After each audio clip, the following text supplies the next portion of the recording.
Bueno, estamos ya en la recta final de nuestro programa y como comentamos al principio en nuestro sumario, les decía que el mes pasado, siempre el segundo jueves de cada mes de marzo, se celebra el Día del Riñón. Este año ha coincidido con el Día Internacional de la Mujer. Y el Hospital Universitario Reina Sofía, como cada año, ha querido hacer hincapié en la prevención y tratamiento de las enfermedades renales, en uno de los aspectos que nos dirigen esta prevención de estas enfermedades renales. Y este año, por este motivo, ha querido confabular ambas cosas, es decir, riñón y mujer. Y nos han hablado de la especial prevención que deben tener las mujeres en cuanto a las enfermedades renales. Un mes después, hoy nosotros queremos tratar un poquito más en profundidad este tema y no solamente vamos a hablar de mujer y riñón, sino de riñón en general. Tenemos un ratito para desentramar en qué consisten las enfermedades renales y cómo podemos prevenirlas, y para ello hemos invitado a uno de los mejores especialistas con los que cuenta el Hospital Universitario Reina Sofía. Él es el doctor Rafael Santamaría. Muy buenas tardes. Hola, buenas tardes. Nefrólogo de este hospital, y bueno, pues en la introducción que he hecho he comentado todo lo que ha sucedido en Reina Sofía hace aproximadamente un mes para celebrar este Día del Riñón. Nos hablaron aquel día, y antes de entrar más en profundidad, de 7 reglas de oro básicas para cuidar nuestro riñón. Yo creo que podemos empezar por ahí. ¿Cuáles son esas 7 reglas de oro o los aspectos más principales que tenemos que tener en cuenta para cuidar nuestro riñón? Y luego ya entrar un poco más en profundidad y hablar de las enfermedades y cuál es su tratamiento. Sí, Mar, muchas gracias por la invitación para venir aquí y compartir con todos pues inquietudes que yo creo que deberían ser de toda la población. 7 reglas fundamentales. Son muchas más, y yo creo que el concepto fundamental es saber por qué el riñón puede enfermar, y a partir de ahí cada uno debe saber qué es lo que debe hacer. En líneas generales, el riñón es un órgano que funciona 24 horas al día. Todos somos susceptibles de padecer una enfermedad renal. Hoy en día sabemos que las principales causas que llevan al deterioro de la función renal son fundamentalmente la hipertensión y la diabetes. Por tanto, es muy importante todo aquello que sea encaminado a tratar y a prevenir la hipertensión y la diabetes. Pero bueno, hay otras enfermedades que no están relacionadas con la hipertensión y la diabetes, que sí pueden afectar al riñón y que sí pueden ser detectables en un inicio precoz. Por tanto, en cuanto a qué reglas debemos seguir para preservar la función de nuestros riñones, yo creo que se resumen en 2 normas muy básicas. 1, llevar una vida sana, fundamentalmente, encaminados al tema de la hipertensión arterial y la diabetes. Y en segundo lugar, pues ser consciente de que nuestros riñones están ahí y hay que vigilarlos de vez en cuando. Hay que hacer una analítica, una serie de pruebas para ver si la función renal va bien, por si acaso hubiera alguna otra de estas enfermedades que comento que pudieran detectarse de esa manera.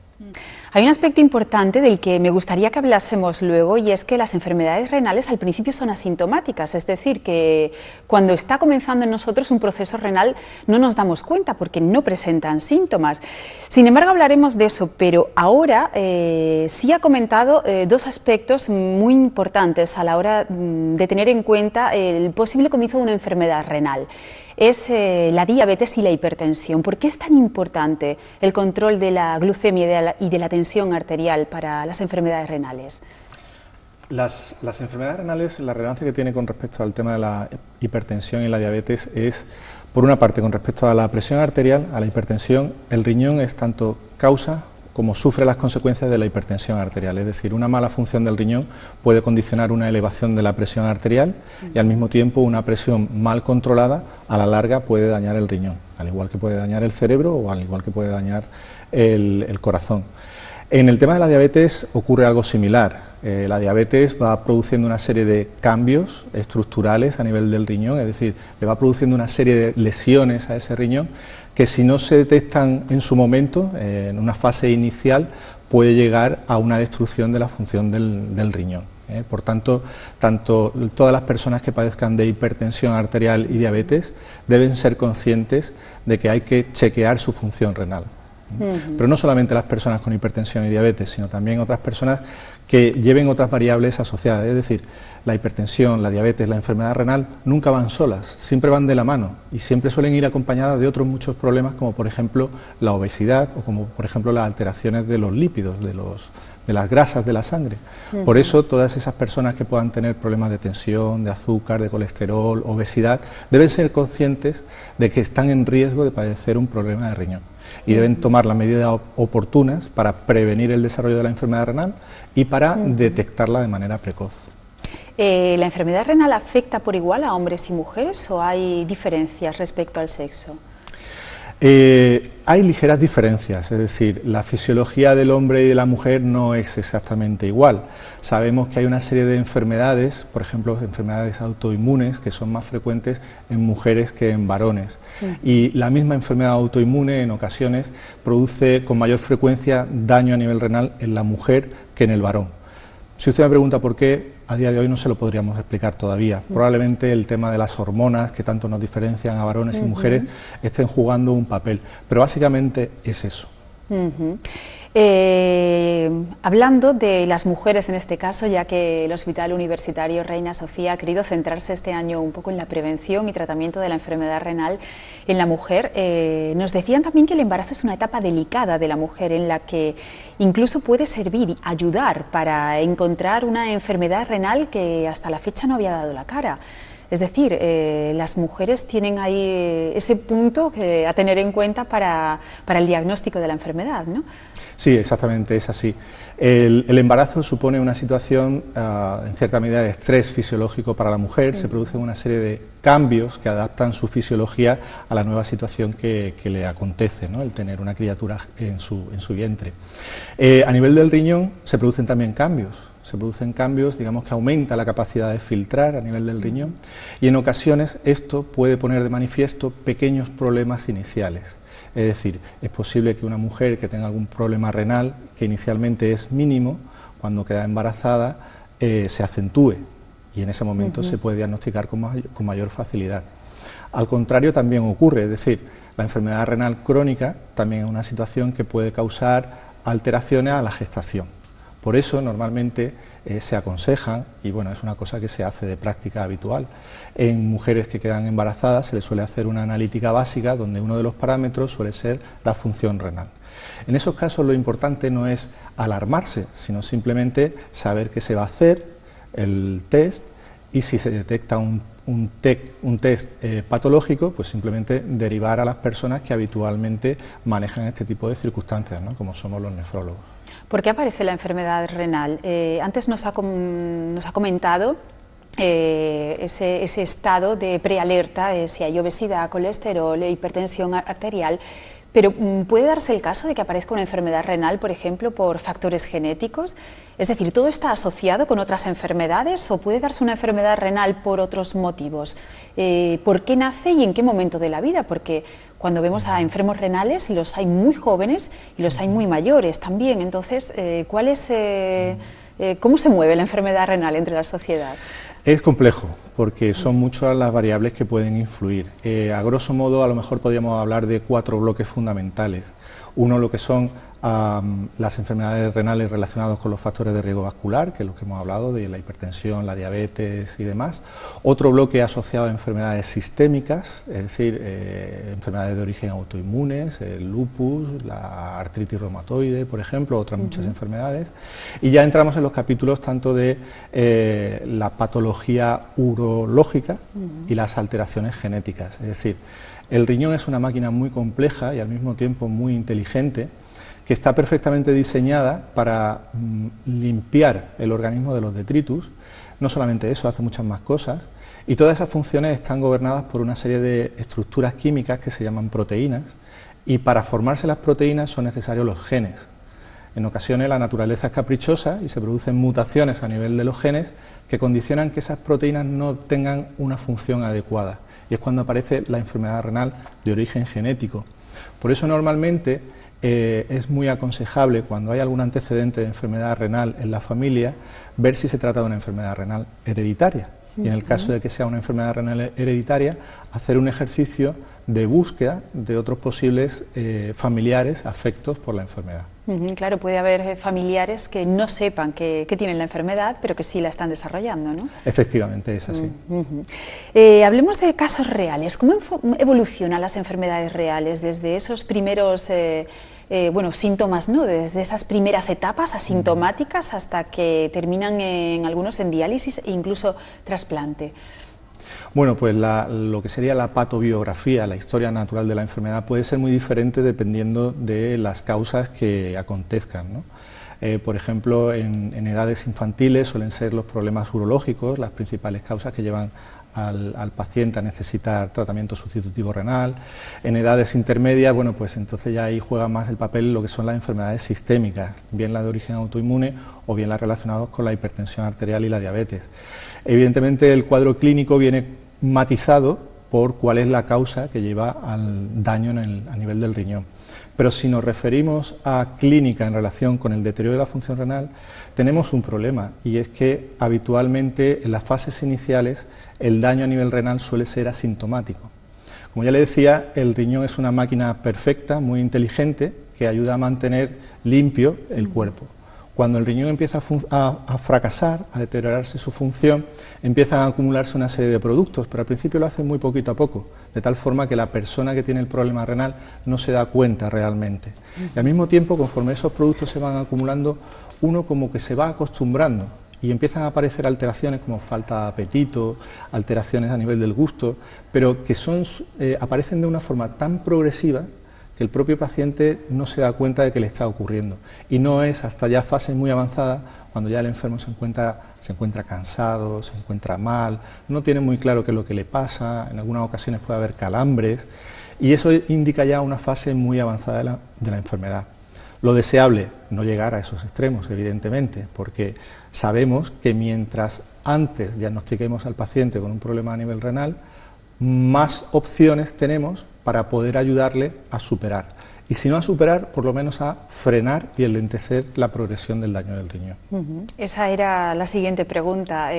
¿Tienen cura? Porque estamos hablando en todo momento de enfermedad crónica del riñón. ¿Tiene cura o simplemente en nefrología se trabaja por frenar el desarrollo de la enfermedad y que no llegue a más? Bien.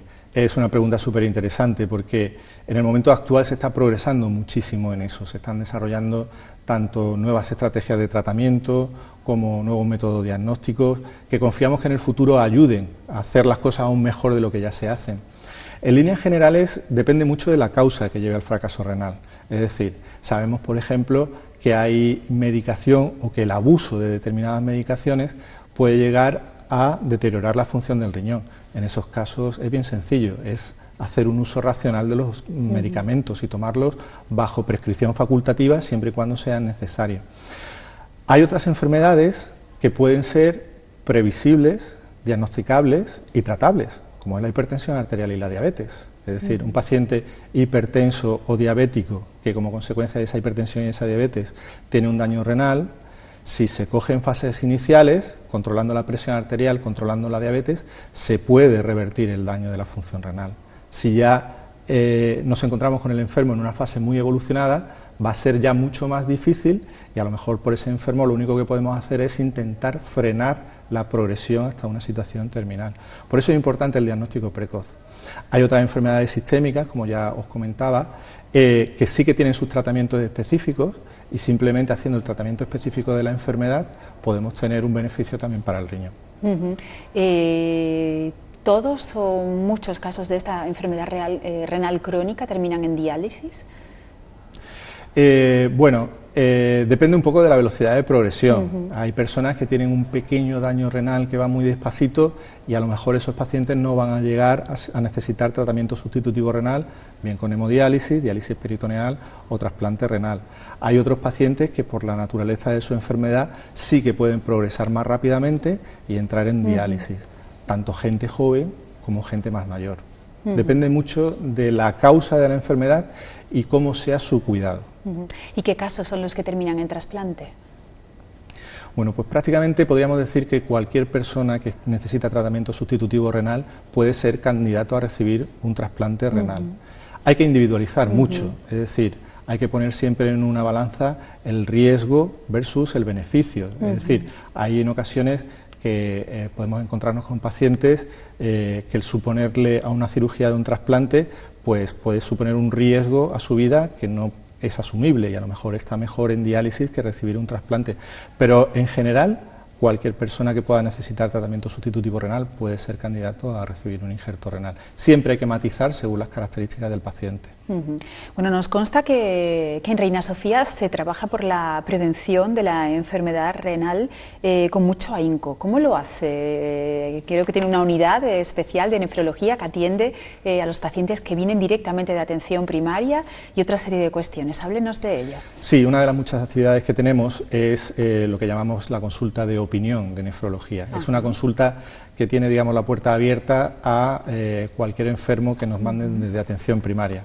En esa consulta, con la información que nos manda el médico de atención primaria o que somos capaces de ver a través del sistema informático del hospital, pues emitimos un juicio, en el sentido de que consideramos que el paciente necesita unos cuidados puramente nefrológicos y evidentemente lo seguimos nosotros, o a lo mejor pacientes en los que realmente no tienen ningún problema a nivel renal o es una cosa muy transitoria, o son pacientes que pueden tener un seguimiento conjunto con atención primaria.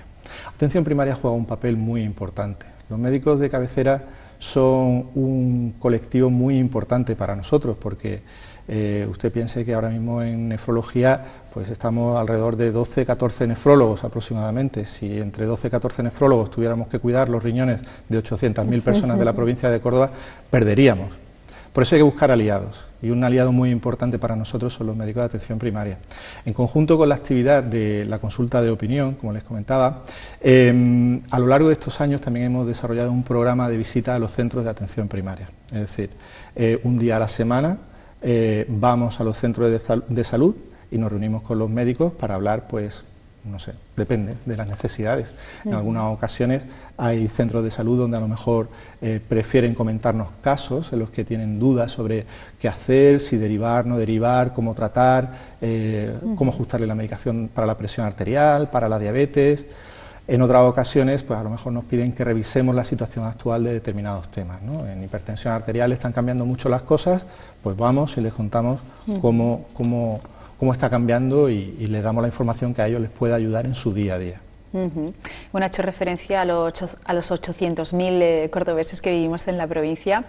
¿Cómo andamos? ¿Cuál es la prevalencia de la enfermedad renal en nuestra provincia?